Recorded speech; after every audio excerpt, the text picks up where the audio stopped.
नमस्कार बच्चों, मैं अखिलेश प्रताप सिंह। आज मैं आप लोगों को उत्तर प्रदेश बोर्ड कक्षा 8 विज्ञान विषय का पाठ 2 पढ़ाऊंगा। तो शुरू करते हैं।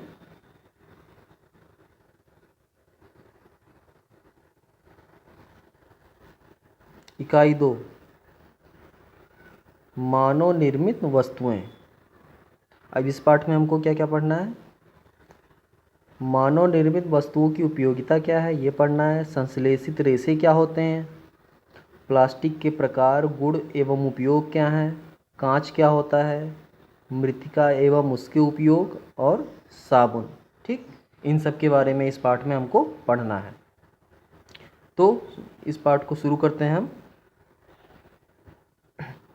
चलिए ये बताइए कि मानव निर्मित वस्तुएं किसको कहते हैं?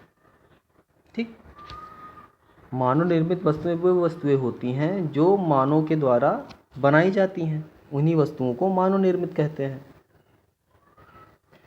जैसे कपड़ा हो गया, ये मानव द्वारा बनाया जाता है। कपड़ा जो सिला जाता है वो भी मानव के द्वारा ही सिला जाता है। जो दर्जी होता है वो सिलता है। और बहुत सारी कंपनियां, बड़ी बड़ी फैक्ट्री होती हैं जो कपड़ा बनाती हैं। कपड़ा कैसे बनता है? रेशों से बनता है। जो रेशे होते हैं, पहले हम रेशों को प्राप्त करते हैं, फिर उन्हीं रेशों से हम कपड़े निर्मित करते हैं, कपड़ों का निर्माण करते हैं हम। और अब फिर देखिए, मानव निर्मित वस्तुओं में लकड़ी हमको पेड़ों से मिलता है। फिर उन्हीं लकड़ियों का उन लकड़ियों का इस्तेमाल करके हम क्या बनाते हैं? कुर्सी बनाते हैं, मेज़ बनाते हैं, बेड बनाते हैं। ठीक, इतनी सारी चीज़ें क्या करते हैं? बनाते हैं हम लकड़ी का इस्तेमाल करके। कौन बनाता है? मानव बनाता है। ठीक, जो बढ़ई होता है, कारपेंटर होता है, वही बनाता है ना। तो ये सब चीज़ें क्या होते हैं? इंसान के द्वारा बनाई गई कोई भी वस्तु वो मानव निर्मित वस्तु कहलाती है। ठीक, अब देख लीजिए, जैसे जूता, मोजा, बेल्ट, बस्ता आदि, ये सब क्या है? मानव निर्मित हैं। कागज, रबड़, पौधे से मुलायम रबड़, ग्रेफाइट, पेंसिल, लोहा, लकड़ी, प्लास्टिक, ये सब क्या है? सब मानव निर्मित है। देखिए, गिलास है, पंखा है, मेज है, साइकिल है, ये सब क्या है? सब मानव निर्मित हैं। ये सब इंसान के द्वारा बनाया गया है और उसी चीज़ का इस्तेमाल हम करते हैं अपने दैनिक जीवन में। देखिए अगला पॉइंट, मानव निर्मित वस्तुओं की उपयोगिता। मानव निर्मित जो वस्तुएं होती हैं उनकी उपयोगिता भी हमारे दैनिक जीवन में बहुत है। जैसे कपड़ा हम पहनते हैं, शरीर ढकते हैं उससे। ठीक, कागज़ हो गया, किताब हो गया, तो कागज़ होते हैं तो हम उस कागज़ से किताब बनते हैं, कॉपी बनते हैं। तो किताब से हम पढ़ते हैं, कॉपी में हम लिखते हैं, ये भी हमारे उपयोग की वस्तु है। पेन हो गया, पेन भी हमारे उपयोग की वस्तु है।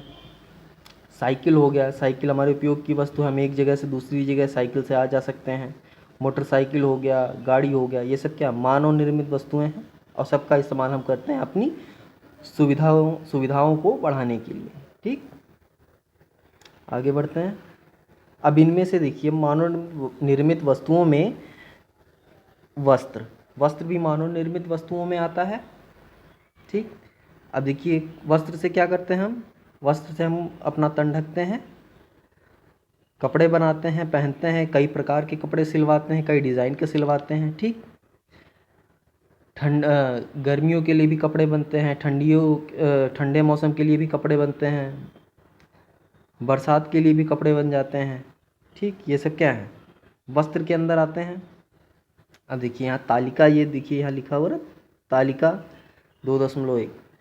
यहाँ पे पहला कॉलम में लिखा है वस्त्र, फिर लिखा है प्रयुक्त रेशे और स्रोत। सूती वस्त्र सूती धागे से बनते हैं। कहाँ से मिलता है? कपास से। ऊनी वस्त्र कैसे मिलता है? ऊनी धागे से। ऊनी धागा कहाँ से मिलता है? ये मिलता है हमको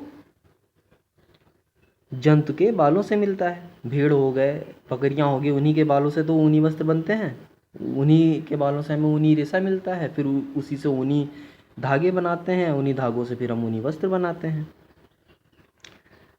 रेशमी, तो रेशमी धागे ये रेशम के कीट से मिलते हैं। टेरिलीन संश्लेषित रेशे हैं, इनको मानव निर्मित रेशे कहते हैं क्योंकि ये मानव के द्वारा बनाए जाते हैं ये रेशे। अब इसमें देखिए टेरिलीन का एक नाम और है, टेरिलीन को ड्रेकान भी कहते हैं, डेक्रान भी कहते हैं, टेरिलीन को डेक्रान भी कहते हैं। ठीक, आगे देखते हैं। अब एक संश्लेषित रेशों में देखिए सूती वस्त्र कपास के रेशे से, ऊनी वस्त्र भेड़ के बालों से, ठीक, इन सब से बनते हैं। अब संश्लेषित रेशों से तैयार किए जाते हैं वो आजकल मनुष्य नायलॉन, टेरिलीन आदि पॉलिस्टर धागों से बने वस्त्रों का अत्यधिक उपयोग कर रहा है। ये सब क्या हैं? अब नायलॉन, टेरिलीन, पॉलिस्टर ये सब क्या हैं? संश्लेषित धागों में आता है, संश्लेषित रेशों के अंतर्गत आते हैं। ठीक, अगला देखते हैं भवन निर्माण। देखो भवन निर्माण मतलब जो घर बनते हैं उनमें क्या ईंट, पत्थर, सीमेंट, मोरंग, बालू, सरिया, इन सब वस्तुओं का इस्तेमाल करके हम घर बनाते हैं। ठीक, अब देखिए इन घर बनाने जैसे सीमेंट उमेंट का प्रयोग करते हैं हम, तो सीमेंट और ईंट का प्रयोग करके हम घर बनाते हैं। इसमें कुछ रासायनिक क्रियाएं होती हैं तभी जाके ये घर मजबूती से खड़ा होता है। क्या क्रियाएं होती हैं? देखिए इसमें जो मुख्य क्रिया होती है वो सीमेंट की होती है। देखिए पानी के लगातार छिड़काव करने से सीमेंट में सुई के समान रवे क्रिस्टल बन जाते हैं। ये क्रिस्टल आपस में गुथ कर सीमेंट को कठोर एवं मजबूत बनाते हैं। ठीक, क्या होता है जब घर बन जाता है तो क्या करते हैं हम लोग, हम उस पर छिड़काव करते हैं, होता ना, तरी कहते हैं ना, तरी देना है।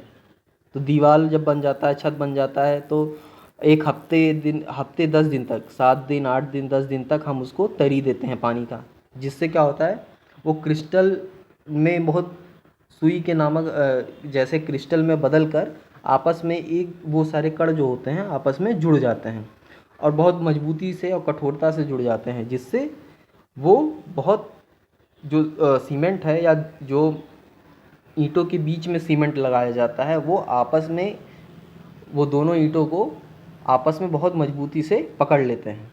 ठीक, इस क्रिया को पूर्ण होने में लगभग 1 सप्ताह का समय लगता है, इसीलिए कम से कम 1 सप्ताह तक उन दीवालों को तरी देना पड़ता है जो नए नए बने होते हैं। इस कारण मकान अथवा इमारतों को बनाने के पश्चात लगभग 1 सप्ताह तक पानी का छिड़काव आवश्यक होता है। यदि ऐसा न किया जाए तो रासायनिक क्रिया पूरी न होने के कारण मकान कमज़ोर रह जाता है। ठीक, इसीलिए तरी देना बहुत आवश्यक होता है नए मकानों में। अब एक चीज़ और जान लीजिए, पानी छिड़कने का एक अन्य लाभ यह होता है कि दीवार या फर्श की भीतरी सतह पहले सूखती है तथा बाहरी सतह बाद में। यदि ऐसा ना हो तो भीतरी सतह के सूखने से बनी जल वाष्प बाहर निकलने के प्रयास में पहले से सूख चुकी बाहरी परत में दरार उत्पन्न कर देगी। अब देखिए जो दीवार होती है ना, जो दीवार होता है या घर होता है हमारा, उसको जब वो भीग जाता है या हम उसको भिगा देते हैं, क्या होता है जो दीवार का अंदर का एरिया होता है, जगह होती है, जो ईंट होता है बीच में, वो ईंट बीच में से सूखना शुरू करता है। तो बीच में से सूखते सूखते धीरे धीरे बाहर की तरफ आता है। ठीक, पहले अंदर सूखेगा तब बाहरी दीवार की बाहरी परत सूखेगी। अगर बाहरी परत पहले सूख गई और अंदर की परत बाद में सूखेगी तो क्या होगा, बाहरी परत सूख गई, जो हम जहाँ हम प्लास्टर करते हैं, प्लास्टर हो जाता है, वो बाहरी परत होती है। प्लास्टर के अंदर वाला जो कुछ भी होता है वो अंदरूनी परत होता है। ठीक, तो अगर प्लास्टर वाला एरिया सूख गया, वो जगह सूख गई और अंदर नमी रह गई, तो फिर क्या होगा, धीरे धीरे अंदर भी गर्मी जाएगी, तो अंदर जो नमी है वो जलवाष्प बन के बाहर निकलना चाहेगा। तो बाहर की परत जब सूख चुकी है तो वो जलवाष्प जैसे ही बाहर निकलने की कोशिश करेगा, क्या होगा, तो वो बाहर की दीवार पे जगह बनाएगा, दीवार में दरार आ जाएगी और वो जलवाष्प उसी दरार से निकल जाएगी। तो इसीलिए ये जो तरीका है, ये जो तरी देने का कारण है, यही सब कारण है जिससे क्या होता है, वो एक तरीका बन जाए दीवार सूखने का। ठीक, आगे बढ़ते हैं। घरेलू कार्यों में भी बहुत मानव निर्मित साधनों का प्रयोग होता है। बर्तन हो गए, मशीन हो गए, सजावट की सामान हो गई, बुनाई के सामान हो गए। ठीक, देखिए कपड़ा धोना, साबुन हो गया, डिटर्जेंट, बाल्टी, टब, कपड़ा धोने के लिए इन सब चीज़ों की आवश्यकता पड़ती है।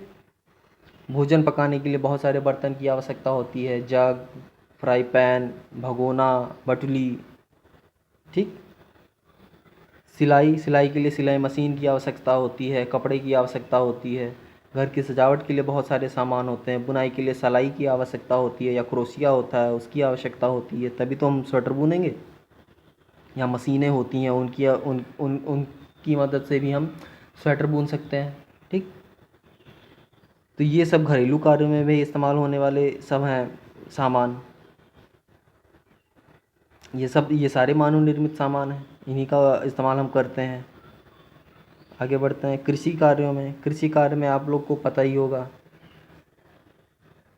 हंसिया, खुरपी, फावड़ा, कुदाल आदि का प्रयोग करते हैं। खेत जोतने, फसल काटने, सिंचाई करने, मड़ाई करने आदि कृषि कार्यों में अनेक उपयोगी मानव निर्मित वस्तुओं का उपयोग होता है। जैसे अब मशीनरी अगर देखी जाए, बड़ी बड़ी मशीनों का, तो ट्रैक्टर हो गया, ट्राली हो गया, कंबाइन हो गया, थ्रेशर हो गया, हैरो हो गया, ये सब क्या मानव निर्मित वस्तुएं ही तो हैं और सबका इस्तेमाल हम कृषि का काम करने में करते हैं।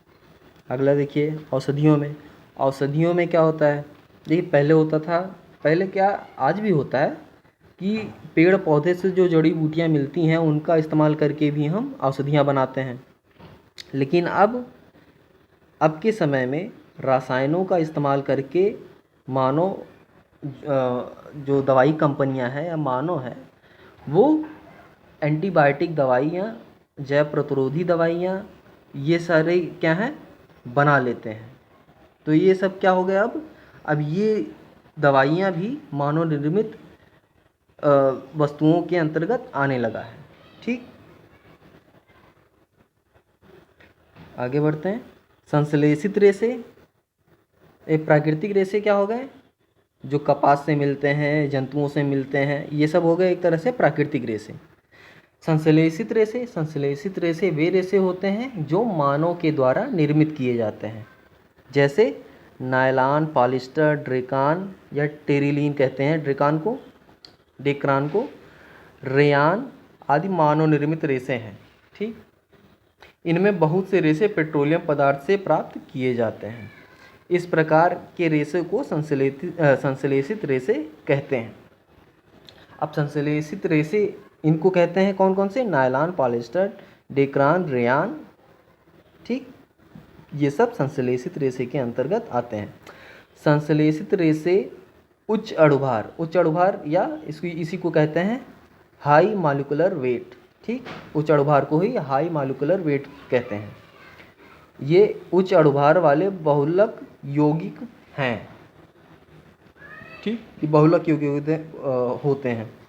ये जो रेशे होते हैं बहुलक यौगिक होते हैं और उच्च अणुभार वाले होते हैं। आगे बढ़ते हैं।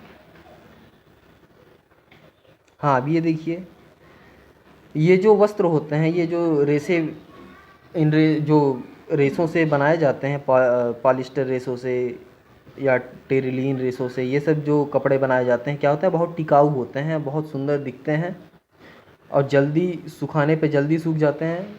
ठीक, सूती वस्त्रों की अपेक्षा मजबूत होते हैं और देखने में बहुत सुंदर होते हैं। इसीलिए संश्लेषित रेशे वाले कपड़े आजकल लोग ज़्यादा इस्तेमाल करते हैं। अब देखिए प्लास्टिक क्या होता है। आप लोग प्लास्टिक तो जानते ही होंगे। प्लास्टिक के बर्तन होते हैं, प्लास्टिक की बाल्टियाँ होती हैं, प्लास्टिक का हमारा पेन होता है। ठीक, प्लास्टिक हमारा ज्योमेट्री बॉक्स होता है, प्लास्टिक का टिफ़िन बॉक्स होता है। प्लास्टिक लगभग हर जगह मौजूद है, हर जगह, हर चीज़। इवन जब हम लोग बाज़ार में सामान लाने जाते हैं तो पॉलीथीन, वो क्या है, एक तरह का प्लास्टिक है। पॉलीथीन में सब्जियां लेके आते हैं। प्लास्टिक होता क्या है ये देखते हैं। दैनिक जीवन में प्लास्टिक का बहुत इस्तेमाल है, पता ही है। बाल्टी हो गया, मग हो गया, दांत साफ करने के लिए जो ब्रश होते हैं वो भी प्लास्टिक के ही बने होते हैं। देखिए क्या होता है, यह प्लास्टिक क्या है, क्या है ये? रासायनिक रूप से असंतृप्त हाइड्रोकार्बन जैसे एथिलीन, एसिटिलीन आदि के उच्च अणुभार के बहुलक प्लास्टिक पदार्थ होते हैं। ठीक,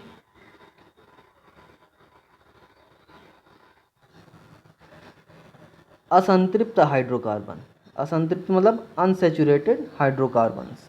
ठीक, अब देखिए क्या होता है, बेकेलाइट,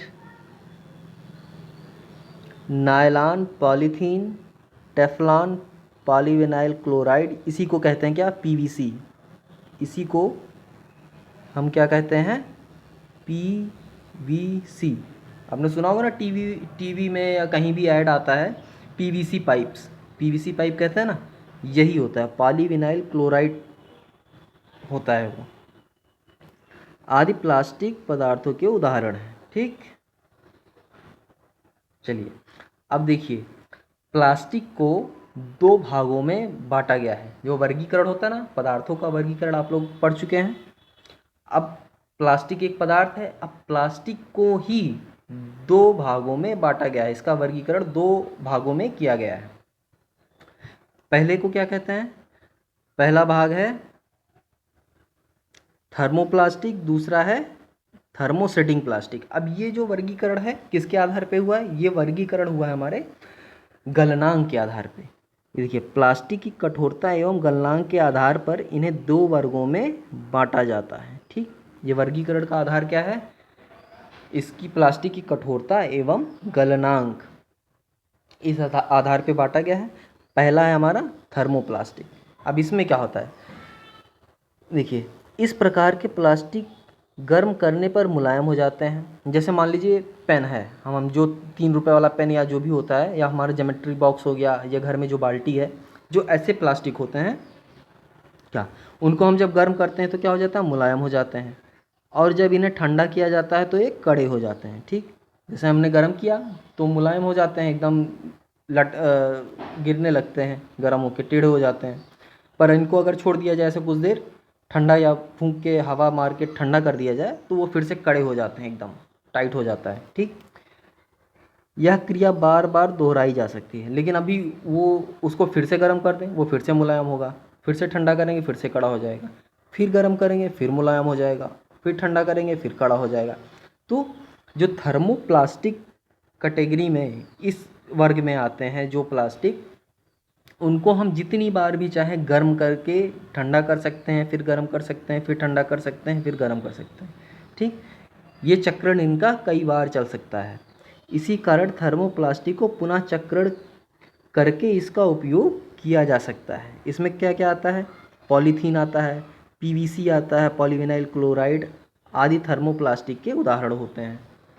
अब दूसरा देखिए, थर्मोसेटिंग प्लास्टिक। अब देखिए थर्मोसेटिंग, इसका नाम से ही याद कर लीजिए, सेटिंग का मतलब कि जहाँ आप उसको सेट कर देंगे वहीं पे सेट हो जाएगा। ठीक, जिधर भी उसको सेट कर देंगे वहीं सेट हो जाएगा, फिर वो बदलेगा नहीं।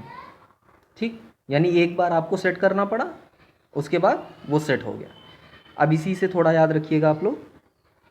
देखिए, इस प्रकार के प्लास्टिक को गर्म करने पर मुलायम, अब इस प्रकार के प्लास्टिक जो ये पहली बार होता है, इस प्रकार का जो प्लास्टिक होता है, इसको जब पहली बार हम गर्म करते हैं तो ये क्या होता है, मुलायम हो जाता है। ठीक, मुलायम हो गया, तथा ठंडा करने पर कठोर एवं खुरदुरे हो जाते हैं। ठीक है, हमने गर्म किया इसको, ये मुलायम हो गया। अब तुरंत हमने इसको ठंडा कर दिया तो ये क्या हो गया, कठोर हो गया और खुरदुरा हो गया। अब देखिए आगे, किंतु इन्हें गर्म करके पुनः मुलायम नहीं किया जा सकता। यानी थर्मोसेटिंग प्लास्टिक जो होते हैं वो सिर्फ एक ही बार गर्म करके मुलायम किया जा सकता है, और उसके बाद जब वो ठंडा करके सेट कर दिया जाए किसी सांचे में या कहीं भी, तो वो दोबारा फिर मुलायम नहीं किया जा सकता गर्म करके। ठीक, बेकेलाइट, एक थर्मोसेटिंग प्लास्टिक है। थर्मोसेटिंग प्लास्टिक का दोबारा उपयोग नहीं किया जा सकता, अर्थात इसका पुनः चक्रण संभव नहीं है। ठीक, यानी अब देखिए इसका उदाहरण एक आप लोग देख लीजिए। घर में हमारे कुकर होता है जिसमें चावल दाल बनता है। उसमें कुकर को हम जहाँ से पकड़ते हैं, जो उसका हत्था होता है जहाँ पे पकड़ते हैं, वहाँ पे कुछ काले रंग का होता है ना। कुकर गर्म भी हो जाता है तो भी हम उसको पकड़ के वहाँ से उतार लेते हैं। वो जो क्या होता है, वो काले रंग का जो होता है उसी को बैकेलाइट कहते हैं। बैकेलाइट एक थर्मोसेटिंग प्रकार का प्लास्टिक होता है। वो प्लास्टिक ही है लेकिन थर्मोसेटिंग प्रकार का। ठीक, क्या होता है, कुकर गर्म हो जाता है लेकिन आपका वो प्लास्टिक गर्म नहीं होता, गलता तो नहीं है, गल के मुलायम नहीं होता। वो जितना हार्ड होता है उतना ही रहता है, कुकर कितना भी गर्म हो जाए। लेकिन होता क्या है, वो प्लास्टिक ही होता है। वो किस प्रकार का हो गया, थर्मोसेटिंग प्लास्टिक हो गया। ठीक, चलिए आगे देखते हैं। प्लास्टिक का स्वास्थ्य देखभाल उद्योग में व्यापक उपयोग है। देखिए स्वास्थ्य के क्षेत्र में सारी मशीनें बनती हैं, जो सिरिंज होते हैं, ग्लूकोज होता है, ये सब क्या होता है, सब प्लास्टिक के बने होते हैं ना। इनका उपयोग में कुछ उदाहरण हैं, ये देखिए कुछ उदाहरण, जैसे दवाई की गोलियां, टिकियों को पैक करने वाले जो दवाइयों का पैकेट होता है, वो क्या होता है, एक तरह का थर्मोसेटिंग प्लास्टिक होता है। घावों को सीने हेतु जो धागे बनते हैं, जो घाव हो जाते हैं या टाके लगते हैं ना, वो जो धागे होते हैं वो थर्मोसेटिंग प्लास्टिक है। इसी प्रकार का प्लास्टिक से बना होता है। सिरिंज हो गया हमारा, सिरिंज जिसे सुई लगता है। चिकित्सकों के दस्ताने और विविध प्रकार के चिकित्सीय यंत्र बहुत सारे बनते हैं। अगला देखते हैं, माइक्रोवेव ओवन में भोजन पकाने हेतु विशिष्ट प्लास्टिक पात्र उपयोग में लिए जाते हैं। अब देखिए माइक्रोवेव एक डब्बे जैसा होता है, उसका दरवाज़ा खोल के उसके अंदर हम अगर दाल चावल या खाना कुछ रख देते हैं तो वो पक जाता है। ठीक, अब उसके अंदर जो रखने वाले बर्तन होते हैं वो प्लास्टिक के होते हैं। वो प्लास्टिक में हम चावल या दाल रख के माइक्रोवेव के अंदर रख के बंद कर देते हैं तो वो हो जाता है। देखिए चावल पक जाता है, लेकिन चावल पकता कैसे, गर्म होगा तभी पकेगा। लेकिन प्लास्टिक को कोई असर नहीं होता। प्लास्टिक जितना हार्ड रहता है या कठोर रहता है वो उतना ही रहता है, मुलायम नहीं होता। इसलिए इस प्रकार के प्लास्टिक को थर्मोसेटिंग प्लास्टिक कहते हैं। ये इसका उपयोग हम इन जगह करते हैं, ये भी याद करते रहिए। अब देखिए एक टेफ्लॉन एक विशिष्ट प्लास्टिक है जिस पर तेल और जल चिपकता नहीं, यह भोजन पकाने के पात्रों पर ना चिपकने वाली परत लगाने के काम आता है। अब आपने एक चीज़ सुना होगा, उसको कहते हैं नॉन स्टिक तवा या non stick fry pan. Non stick नाम का एक कोई शब्द आपने कहीं सुना होगा। क्या होता है, इसका काम ये होता है कि हम इस पे अगर खाना बनाते हैं तो बर्तन में वो खाना चिपकेगा नहीं। ये एक परत उस पे चढ़ा देता है जिससे खाना उसमें चिपकता नहीं। तो वो कौन सा प्लास्टिक, किस प्रकार का प्लास्टिक होता है, वो परत क्या होती है, उसी का नाम है टेफ्लॉन। ठीक, टेफ्लॉन एक प्रकार का प्लास्टिक होता है जो बर्तनों की सतहों पर लगा दिया जाता है और वो फिर नॉन स्टिक बर्तन उनका नाम दे दिया जाता है। वो नॉन स्टिक मतलब ना चिपकने वाला। स्टिक मतलब क्या होता है, नॉन स्टिकी मतलब होता है चिपकने वाला, और नॉन स्टिक मतलब ना चिपकने वाला। ठीक, आगे बढ़ते हैं। प्लास्टिक और पर्यावरण। देखिए ये तो पता ही हो आप लोगों को कि प्लास्टिक हमारे पर्यावरण के लिए बहुत ही नुकसानदायक वस्तु है। क्यों, क्योंकि प्लास्टिक ना तो सड़ता है ना गलता है। ये इसको जिस अवस्था में आप जहाँ फेंक देंगे वो बस उस जगह पे बस पड़ा ही रहेगा, उसी अवस्था में पड़ा रहेगा। ये ना गल के ख़त्म नहीं होगा। जैसे होता ना, कागज़ को हमने फेंक दिया तो कुछ दिन बाद कुछ महीनों बाद कागज़ गल के ख़त्म हो जाता है जिस जगह पे आप फेंक देंगे। लेकिन प्लास्टिक अगर फेंक दिया, जैसे पन्नी आपने देखा होगा, पन्नी कहीं कूड़े में पड़ा होता है लेकिन पन्नी सिर्फ हल्का सा कमज़ोर हो जाएगा लेकिन एकदम गल के ख़त्म नहीं होता। तो इससे क्या होता है, प्रदूषण फैलता है। अब ये पॉलीथीन हमारी सीवर लाइंस या जहाँ नालियाँ होती हैं बड़े बड़े, वहाँ जाके बैठ जाते हैं तो फंस जाते हैं, फिर पानी नहीं बहता। पानी नहीं बहता तो पानी ओवरफ्लो हो जाता है और सड़क पे बहने लगता है, तो गंदा पानी सड़क पे बहेगा तो गंदगी फैलेगी। और पन्नियों के अंदर कुछ सब्जियां या कुछ खाने की वस्तु हम लोग फेंक देते हैं बांध के, तो जानवर जैसे गाय हो गए और प्रकार के जानवर हो गए, वो उन्हें खा लेते हैं। अब वो उन्हें खा लेते हैं तो पन्नी भी साथ में चला जाता है पेट में उनके, और पेट में पन्नी चला गया तो उनका पाचन क्रिया खराब हो जाता है या पाचन में दिक्कत आ जाती है, तो इससे जानवरों के जीवन पे भी दिक्कत आ जाती है। ठीक, तो ये पर्यावरण के लिए बहुत नुकसानदायक चीज़ है प्लास्टिक, क्योंकि इसको हम नष्ट नहीं कर सकते। प्लास्टिक ऐसी चीज़ है कि जिसको हम नष्ट नहीं कर सकते। ये जिस अवस्था में आपने इसको फेंक दिया, ये उसी अवस्था में अगले 100 साल बाद भी मिलेगा। ठीक, सिर्फ हो सकता है कि थोड़ा कमज़ोर अवस्था में मिले। आज पॉलीथीन बहुत मजबूत है, तो अगर 100 साल बाद देखोगे तो कमज़ोर हो जाएगा बस, लेकिन अवस्था वही रहेगी। अब देखिए, इसमें प्लास्टिक का निस्तारण एक प्रधान समस्या है। क्यों? पदार्थ जो प्राकृतिक प्रक्रिया जैसे जीवाणु की क्रिया द्वारा अपघटित हो जाता है, जैव निम्नीकरणीय कहलाता है।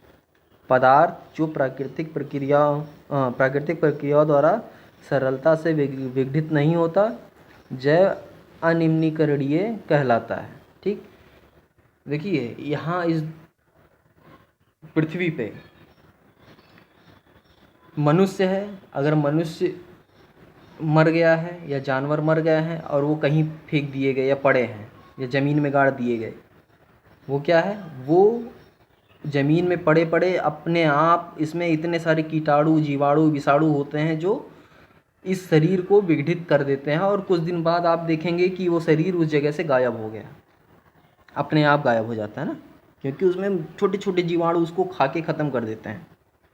लेकिन प्लास्टिक ऐसी चीज़ है कि उसको कोई भी जीवाणु नहीं खा के ख़त्म कर सकता। प्लास्टिक जहाँ पे पड़ गया वहीं पे पड़ा रहेगा, इसीलिए ये पर्यावरण के लिए हमारे नुकसानदायक है। आगे बढ़ते हैं। अब देखिए यहाँ एक तालिका दी हुई है। इस तालिका में ये दिया हुआ है कि किस तरह के पदार्थ कितने समय में अपघटित हो जाते हैं। ठीक, देखिए पहला, सब्जी और फलों के छिलके, बचा हुआ भोजन आदि कितना टाइम लगता है इसको अपघटित होने में? 1 से 2 सप्ताह। कौन सी प्रक्रिया है ये? जैव निम्नीकरणीय प्रक्रिया के अंतर्गत अपघटित हो जाता है। ऐसे कागज़ है 10 से 30 दिन के अंतर्गत, सूती कपड़ा 2 से 5 माह के अंतर्गत, लकड़ी 10 से 15 वर्ष के अंतर्गत, ऊनी वस्त्र 1 साल में, टिन, एल्युमिनियम और अन्य धातु के डिब्बे 100 से 500 सालों में। यानी देखिए, जो टिन हम इस्तेमाल करते हैं, एल्युमिनियम हम इस्तेमाल करते हैं, ये वस्तुएं भी अपघटित हो जाती हैं। 100 से 500 सालों में ये अपघटित होके मिट्टी में मिल जाएंगी, एकदम ख़त्म हो जाएंगी। लेकिन देखिए, प्लास्टिक की थैलियाँ कई वर्षों तक, मतलब हम इसका अनुमान भी नहीं लगा सकते कि ये अपघटित होगा कि नहीं होगा। ठीक, ये दिक्कत है इसके साथ, इसीलिए पर्यावरण के साथ ये बहुत बड़ी दिक्कत हो जाती है।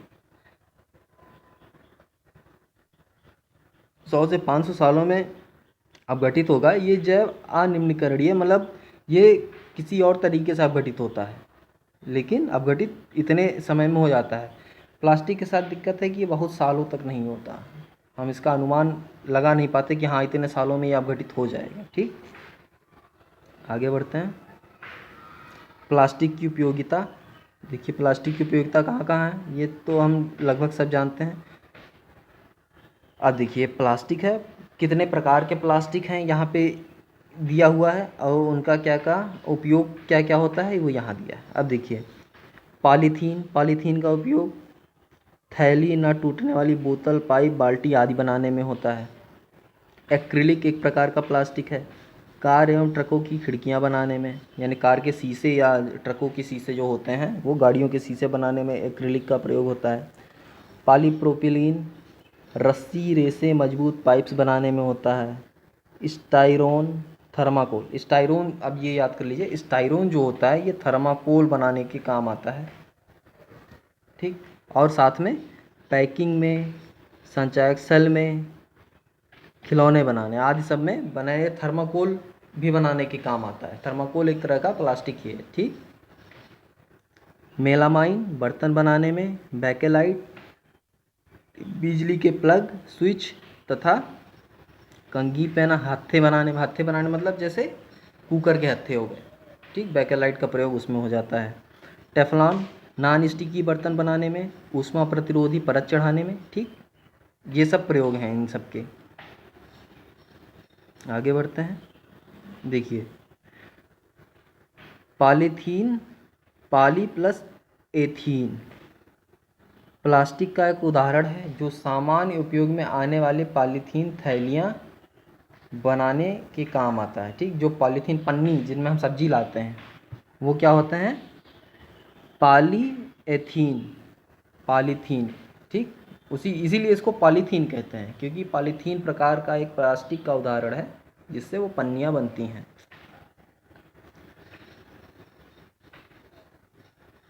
देखिए वर्तमान युग में प्लास्टिक एक आवश्यकता है, एकदम सही बात है। हर एक चीज़ हर जगह प्लास्टिक का इस्तेमाल होता ही होता है। मोबाइल में हो गया, टीवी में हो गया, ईयरफोन लगाते हैं वहाँ भी प्लास्टिक है, पेन इस्तेमाल करते हैं वहाँ भी प्लास्टिक है, ठीक। बहुत क्षेत्रों में प्लास्टिक का इस्तेमाल होता है।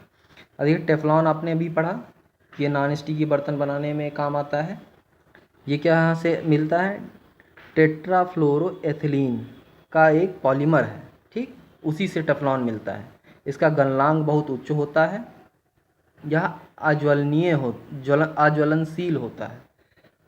इसीलिए तो आपने देखा होगा नॉन स्टिकी बर्तन पे टेफ्लॉन का परत होता है, नॉन स्टिकी बर्तन बन जाता है फिर उसका परत चढ़ाने से। लेकिन बर्तन को हम चाहे जितना गर्म करते हैं, चाहे जितना उसमें सब्जी बनाए, चावल बनाए, खाना बनाए, वो क्या वो परत छूटता नहीं जल्दी ना, ठीक। हाँ उसको रगड़ के खुरुच के एकदम छुड़ा दोगे अगर तो छूट जाएगा, लेकिन अब ये कहिए कि गर्म करके छुड़ा देंगे तो नहीं, सिर्फ गर्म होने से वो नहीं छूटता, ठीक। ये एकदम ज्वलनशील नहीं होता, एकदम अज्वलनशील है, जलेगा नहीं आपका। चलिए आगे बढ़ते हैं। अब देखिए ये तो आपको पता ही होगा, चेतावनी देख लीजिए। प्लास्टिक हमारे वातावरण के लिए बहुत ही हानिकारक सिद्ध हो रहा है। प्लास्टिक का उपयोग भी उसकी ज़रूरत से ज़्यादा ही हम कर रहे हैं। हर जगह मेडिकल लाइन में हर जगह इस्तेमाल है। सुबह से शाम तक हम कोई सामान लाते हैं तो प्लास्टिक का इस्तेमाल करते हैं, और ये प्लास्टिक कहीं भी फेंकने पे अपघटित होते नहीं, तो इससे पर्यावरण प्रदूषित होते हैं, ठीक। ये सब हमारे पर्यावरण के लिए बहुत ही हानिकारक चीज़ है। चलिए अब आते हैं कांच पे। कांच हमको पता ही है, शीशा, शीशे का इस्तेमाल भी हम बहुत जगह करते हैं। जैसे घरों की खिड़कियों पे शीशे लगते हैं। एक्रिलिक प्रकार का प्लास्टिक भी लगता है, लेकिन घरों की बहुत से लोग शीशे भी लगवाते हैं खिड़कियों पे, ठीक। अब देखिए यहाँ पे कांच की पारदर्शिता के गुण के कारण इसका उपयोग प्रकाशिक यंत्र एवं लेंस के निर्माण में किया जाता है। अब देखिए कांच हमको पता है, कांच के चश्मे भी बनते हैं। लेंस मतलब चश्मे, जो चश्मे होते हैं चश्मों में लेंस ही तो लगा होता है, तो लेंस भी बनते हैं। और भी बहुत उपकरण बनाए जाते हैं एक कांच के इस्तेमाल की, जैसे माइक्रोस्कोप हो गया, टेलीस्कोप हो गया, ठीक। ये सब कांच का इस्तेमाल होता है ना।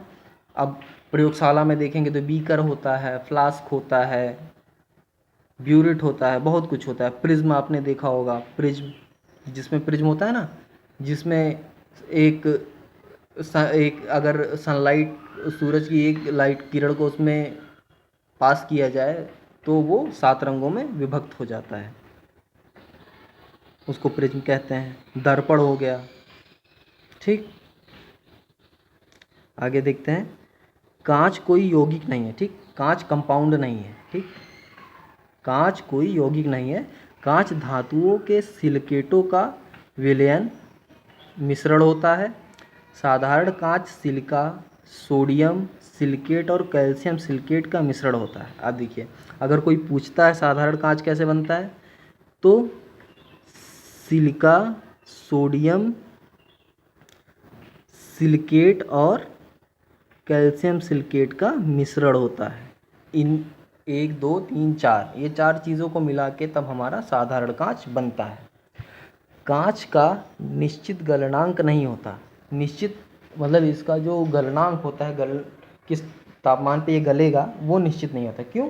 क्योंकि ये अलग अलग चीज़ों को मिला के बनाया जाता है, इसलिए इनका गलनांक बदलता रहता है। कांच की क्रिस्टलीय संरचना नहीं होती। इनकी जो संरचना होती है वो क्रिस्टलीय नहीं होती। गर्म करने पे वह नरम हो जाते हैं। हाँ, ये एक चीज़ है कि जैसे कांच जो होता है, अगर इसको बहुत गर्म कर दिया जाए तो ये एकदम मुलायम हो जाएगा, गल जाएगा और द्रव में बदलकर बहने लगता है। यही कारण है कि कांच को ठोस न कहकर अतिशीतित द्रव कहते हैं।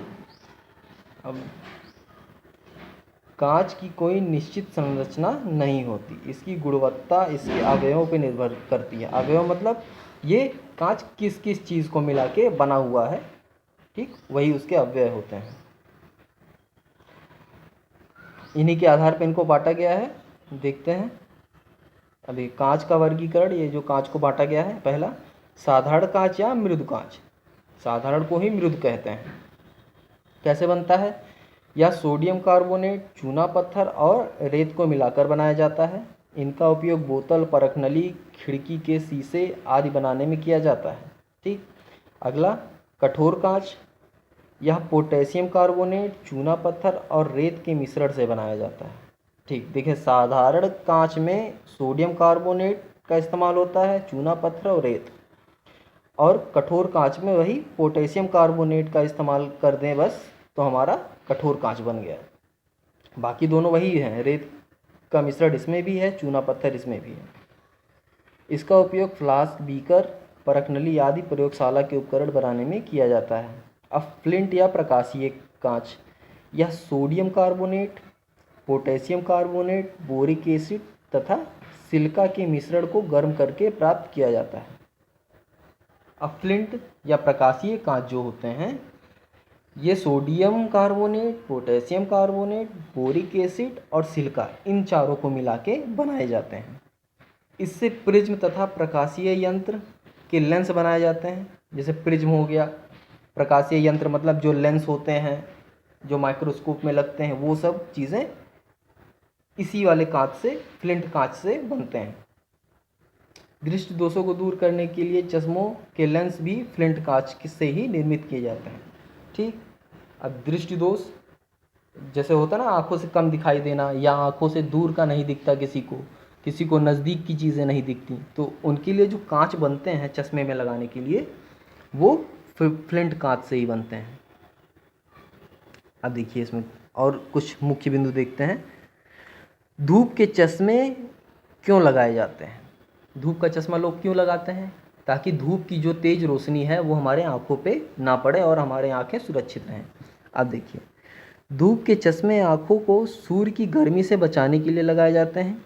इन चश्मों के कांच में थोड़ा सा सीरियम ऑक्साइड मिला होता है, जिससे वह अस्थायी रूप से रंगीन हो जाता है। धूप में ये चश्मे आँखों को राहत देते हैं, लेकिन धूप से छाया में आने पर साफ ना दिखाई देने के कारण ये अनुपयोगी हो जाते हैं।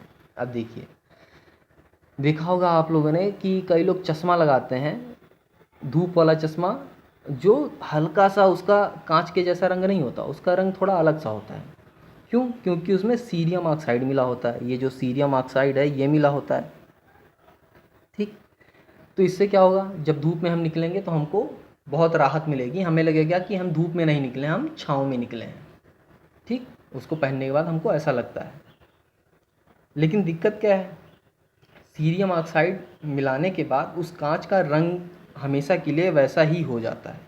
तो अब उसी को पहन के जब हम छाँव में आ जाते हैं, धूप में तो अच्छा लगेगा, लेकिन छाँव में आ गए तो हमको फिर अंधेरा जैसा लगने लगेगा, बहुत साफ नहीं दिखेगा, अंधेरा जैसा कुछ हो जाएगा मौसम, हमको लगेगा देखने में। तो इस दिक्कत को दूर करने के लिए क्या हुआ, आज के समय में फोटोक्रोमिक कांच के लेंसों का उपयोग किया जाने लगा। इस कांच में सिल्वर आयोडाइड मिला होता है, ठीक। आज के समय में जो फोटोक्रोमिक कांचें आती हैं उसमें सिल्वर आयोडाइड मिला होता है। धूप में सिल्वर आयोडाइड विघटित होकर सिल्वर व आयोडाइड बनाता है। अब जैसे धूप वो कांच जिसमें सिल्वर आयोडाइड मिला हुआ है, उसका चश्मा बनवा के पहन के हम धूप में जब निकलेंगे तो सिल्वर धूप की रोशनी पड़ते ही सिल्वर अलग हो जाता है, आयोडाइड अलग हो जाता है, ठीक, विघटन हो गया जाता है।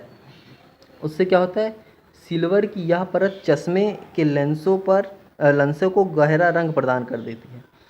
तो जब सिल्वर अलग हो गया उससे तो क्या हो गया, सिल्वर अलग हो गया जब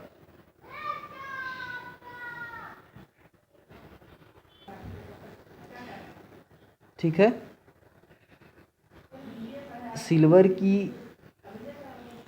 की यह परत चश्मे के लेंसों को गहरा रंग प्रदान करती है।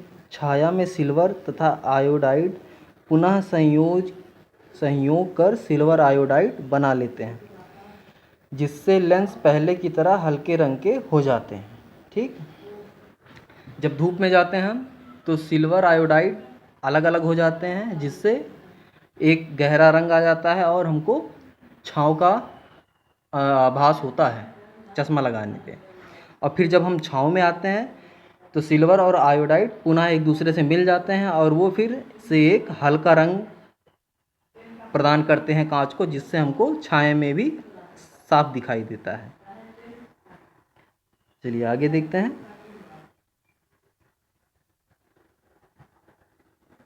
देखिए, अस्थायी रूप से रंगीन कांच बनाने के लिए कच्चे माल को भट्ठी में गर्म करने से पहले उसमें धात्विक ऑक्साइड मिलाते हैं, जैसे कोबाल्ट ऑक्साइड से नीले रंग, फेरिक ऑक्साइड से हल्के नीले रंग और क्रोमियम ऑक्साइड से हल्के हरे रंग, सीरियम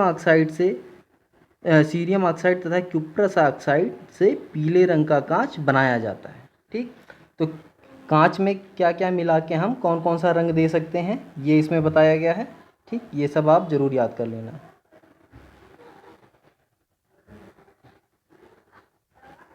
अब इससे हम अनुमान लगा सकते हैं जो चूड़ियाँ रंग बिरंगी बनाई जाती हैं कैसे बनाई जाती हैं। ठीक, ये भी हम जान सकते हैं। चलिए आगे हम क्या पढ़ेंगे अब, मृत्तिका देखते हैं। मृत्तिका किसे कहते हैं? कुम्हार द्वारा बनाए कच्चे एवं पकाए हुए मिट्टी के बर्तनों आदि का अवलोकन करें। हम क्या देखते हैं, जो कुम्हार बर्तन बनाता है ना, मिट्टी के बर्तन, वो कैसे बनते हैं, ये इस पे विचार करिए आप ज़रा। क्या होता है, गूंथी हुई चिकनी मिट्टी होती है। ठीक, उसको कुम्हार क्या होता है, एक आकार देता है और उस आकार को फिर थोड़ा सुखाता है, सुखाने के बाद उसको एक भट्ठी में रख के गर्म कर देता है, पका देता है, तो हमारा मिट्टी का बर्तन तैयार होता है। अब देखिए क्या होता है, इन्हें बनाने के लिए कुम्हार एक विशेष प्रकार की मिट्टी का उपयोग करते हैं, जिसे चिकनी मिट्टी या क्ले कहते हैं।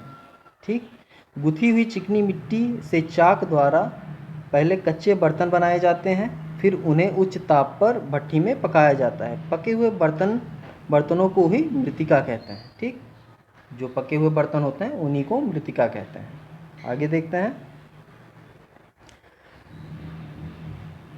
चीनी मिट्टी भी एक प्रकार की सफ़ेद मृत्तिका है। जो चीनी मिट्टी के बर्तन बने होते हैं ना, अक्सर सुना होगा आप लोगों ने चीनी मिट्टी के बर्तन बने हुए, तो वो क्या होते हैं, सफ़ेद मृत्तिका होते हैं। इससे चीनी मिट्टी के कप, प्लेट, केतली, गाड़ियों के स्पार्क प्लग, ठीक है, स्पार्क प्लग जो होता है मोटरसाइकिल में लगता है स्पार्क प्लग, वो जो स्पार्क प्लग होता है उसके होल्डर तथा बिजली के फ्यूज होल्डर इसी से बनाए जाते हैं। अब इसके बर्तन, मूर्तियाँ, बहुत कुछ बनाए जाते हैं। ठीक, देखिए अब जब बर्तन बना दिए जाते हैं, मिट्टी के बर्तन को आकार, घड़े का आकार या दिए के आकार, ये सब आकार दे दिया जाता है, इनको धूप में रखकर सुखा लिया जाता है। फिर क्या होता है, तैयार वस्तुओं को सुखाने के बाद इन्हें एक भट्ठी में व्यवस्थित रूप से रखकर उच्च ताप पर पकाया जाता है। एक भट्टी में रख के उसको पकाते हैं। इस प्रकार प्राप्त वस्तुएं पोरस यानी सरंध्र, उसमें कुछ क्या छेद रह जाते हैं, बहुत महीन पोरस होती हैं, या पोरस नहीं पोर्स बोलते हैं, ठीक, पोर्स होती हैं।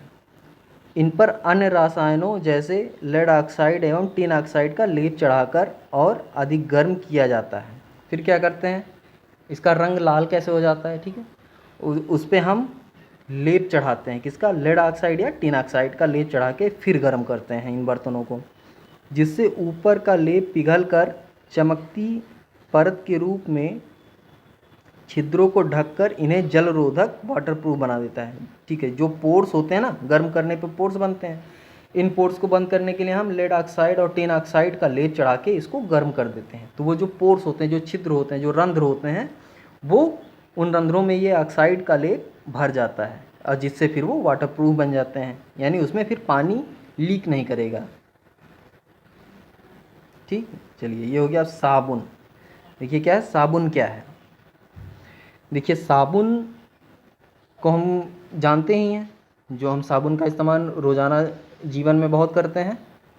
ठीक, देखिए साबुन बनता कैसे है, सोडियम अथवा पोटेशियम हाइड्रोक्साइड तथा वनस्पति तेल जो होते हैं, इनका आपस में क्रिया करा के ही हम साबुन तैयार करते हैं। देखिए क्या लिखा है, इन्हें प्रायः सोडियम अथवा पोटेशियम हाइड्रोक्साइड तथा वनस्पति तेल की पारस्परिक क्रिया द्वारा, यानी इन तीनों को मिला के हम कुछ केमिकल रिएक्शन कराते हैं तो हमको क्या मिलता है, साबुन। ठीक, देखिए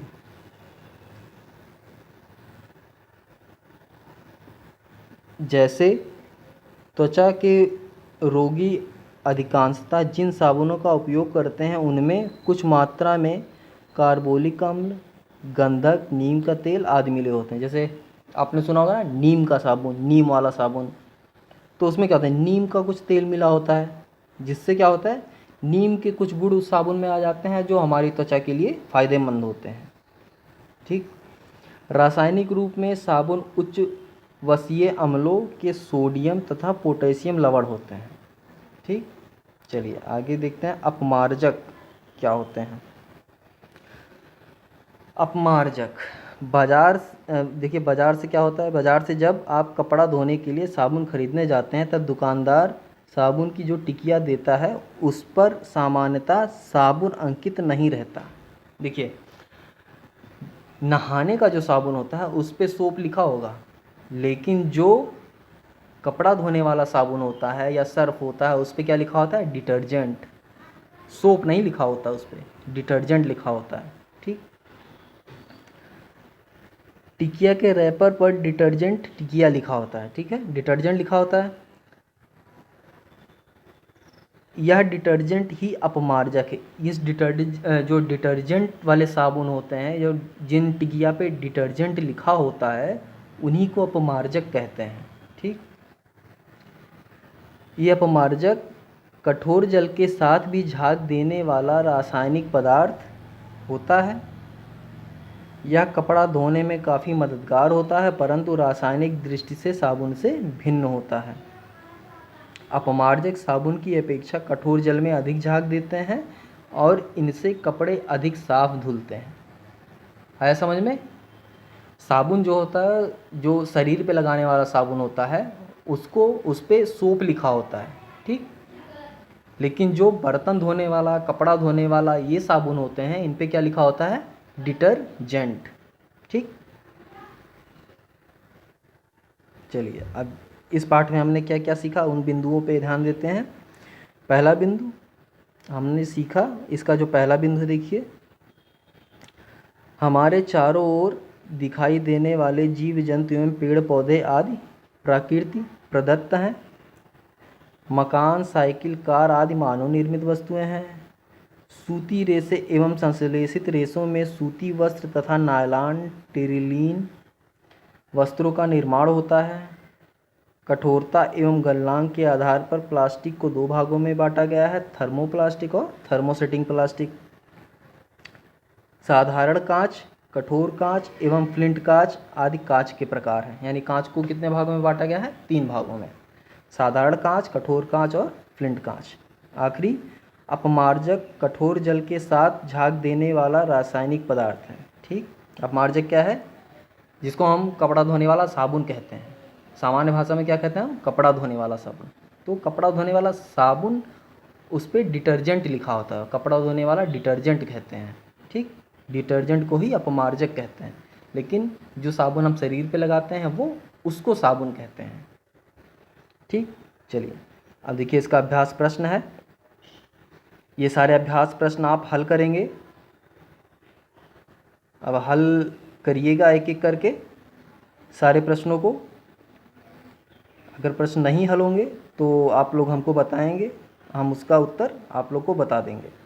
ठीक है, आप लोग एक बार कोशिश ज़रूर करना ये सारे प्रश्न, ये जो अभ्यास प्रश्न है, ये सारे अभ्यास प्रश्न को हल करने का। चलिए, तो ये पाठ आज आप लोग का ख़त्म हो गया। अगला पाठ अगली वीडियो में। धन्यवाद।